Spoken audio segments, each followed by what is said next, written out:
Kenapa di dalam umat Nasrani dibuatkan patung sama seperti berhala? Bukankah itu konsep paganisme? Pertanyaan Anda menyentuh aspek yang sangat visual dan kontroversial dalam sejarah agama, ikonografi. Dari sudut pandang ilmuwan skeptis, sejarawan seni, dan sosiolog agama, keberadaan patung dan citra visual dalam kekristenan bukanlah sekadar seni religius, melainkan hasil dari proses panjang akulturasi, asimilasi, dan politisasi budaya pagan yang kemudian dibungkus dengan teologi baru. Berikut adalah analisis mendalam mengenai transisi kekristenan dari agama yang awalnya menolak citra, anikonik, menjadi agama yang dipenuhi ikonografi dari perspektif skeptis. 1. Paradoks awal dari monoteisme Yahudi ke Helenisme. Ilmuwan skeptis memulai analisis mereka dengan menunjuk pada akar Yahudi Yesus. Sebagai seorang Yahudi, Yesus dan pengikut awalnya tunduk pada hukum Taurat, khususnya Dasatitah kedua, Keluaran 20 ayat 4, yang secara eksplisit melarang pembuatan patung atau gambar apapun yang menyerupai apa yang ada di langit, bumi, atau air. Kristen mula-mula yang anikonik. Selama 2 abad pertama, hampir tidak ada bukti arkeologis tentang patung atau gambar pemujaan Kristen. Komunitas awal sangat skeptis terhadap citra visual karena itu adalah ciri khas agama pagan Romawi yang mereka anggap sebagai penyembahan berhala, idolatry. Namun tekanan budaya, ketika pusat kekristenan berpindah dari Yerusalem ke kota-kota besar seperti Antioquia, Alexandria, dan Roma, agama ini mulai didominasi oleh orang-orang non-Yahudi, Goim, yang tumbuh dalam lingkungan visual pagan. Bagi orang Romawi, dewa yang tidak bisa dilihat atau dipatungkan dianggap sebagai Tuhan yang tidak ada atau ateisme. 2. Strategi infiltrasi, membaptis ikonografi pagan. Skeptis berargumen bahwa gereja awal tidak menciptakan seni baru, melainkan mencuri dan mengganti label pada seni yang sudah ada. Ini adalah taktik pragmatis untuk mempermudah konversi masa pagan. A. Transformasi ikonografi. Banyak figur Kristen yang kita kenal sekarang adalah adaptasi langsung dari motif pagan. Yesus sebagai Orpheus atau Apollo, dalam lukisan katakombe awal, Yesus sering digambarkan sebagai gembala yang baik dengan gaya rambut dan postur yang identik dengan dewa Apollo atau Orpheus. Maria sebagai Isis, salah satu kemiripan paling mencolok yang ditunjuk oleh ilmuwan skeptis adalah antara patung Dewi Isis yang sedang menyusui putranya Horus dengan ikonografi Bunda Maria, Theotokos. Ketika kuil-kuil Isis ditutup, patung-patung ini seringkali hanya perlu diberkati ulang untuk menjadi patung Maria. Patung sebagai Alkitab bagi orang buta huruf. Secara sosiologis, skeptis melihat penggunaan patung sebagai alat kontrol dan edukasi bagi massa yang tidak bisa membaca. Gereja berargumen bahwa patung adalah Biblia Pauperum, Alkitab orang miskin. Namun skeptis melihat ini sebagai cara gereja mempertahankan struktur kekuasaan pagan yang bergantung pada visualitas megah untuk mengintimidasi dan memukau rakyat jelata. 3. Justifikasi teologis, the loophole inkarnasi. Bagaimana gereja membenarkan patung meskipun ada perarangan dalam Taurat?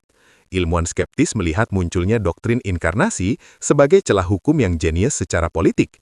Argumen Kristen, seperti yang diajukan oleh Yohanes dari Damaskus, adalah karena Tuhan telah menjadi manusia dalam Yesus, maka Tuhan sekarang memiliki wajah yang bisa digambar.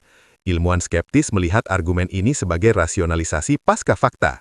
Mereka berargumen bahwa kebutuhan untuk memuja patung sudah ada terlebih dahulu karena budaya pagan yang mendarah daging, baru kemudian teologi diciptakan untuk melegitimasinya. Ini adalah proses keinginan budaya yang mendikte dogma. 4. Politisasi dalam Konsili Nisea kedua 787 Masehi. Sejarah mencatat konflik besar yang disebut ikonoklasme, penghancuran ikon.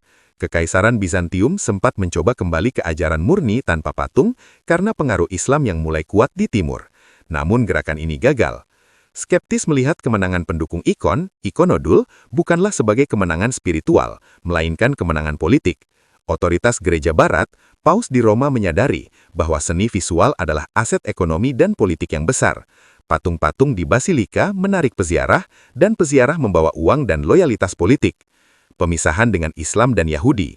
Dengan mempertahankan patung, Kristen secara visual membedakan diri mereka dari Islam dan Yahudi, mempertegas identitas Barat yang berbasis pada tradisi artistik Yunani Romawi. Fenomena berhala dalam kacamata psikologi skeptis. Ilmuwan skeptis seperti David Hume dalam The Natural History of Religion berargumen bahwa manusia secara alami cenderung ke arah politeisme dan visualisasi Tuhan ketika mereka merasa takut atau butuh perlindungan, relikuisia dan kekuatan magis. Dalam praktik rakyat, patung sering dianggap memiliki kekuatan magis, seperti patung yang bisa menangis atau menyembuhkan. Bagi skeptis, ini adalah kelanjutan murni dari praktik animisme dan paganisme kuno, di mana roh dewa dianggap bersemayam dalam materi kayu atau batu. Kebutuhan akan perantara.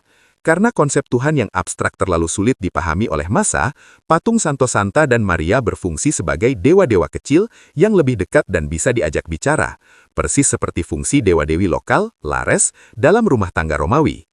Referensi kunci untuk analisis ini. 1. Belting Hans.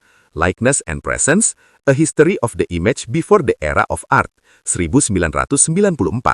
Membahas bagaimana citra religius awalnya tidak dianggap sebagai seni, tetapi sebagai objek yang memiliki kekuatan kehadiran ilahi, mirip jimat pagan. 2. Friedberg David, The Power of Images, Studies in the History and Theory of Response, 1989. Analisis psikologis, mengapa manusia menyembah patung, dan bagaimana Kristen mengadopsi kebutuhan psikologis ini. 3. Matthews Thomas, The Clash of Gods, A Reinterpretation of Early Christian Art, 1993. Buku penting yang membuktikan secara visual bagaimana ikonografi Yesus diambil langsung dari citra kaisar dan dewa-dewa Romawi. 4. Hume David, The Natural History of Religion, 1757. Argumen klasik bahwa agama yang lebih tinggi, monoteisme, seringkali merosot kembali ke praktik penyembahan citra karena psikologi massa. 5. Mango Cyril, The Art of the Byzantine Empire, 312-1453, menyediakan dokumen sejarah primer mengenai perdebatan berdarah tentang apakah patung itu berhala atau bukan. Kesimpulan perspektif skeptis. Bagi ilmuwan skeptis, penggunaan patung dalam kekristenan adalah bukti paling nyata bahwa agama ini adalah penerus sahjam dari kebudayaan pagan Romawi.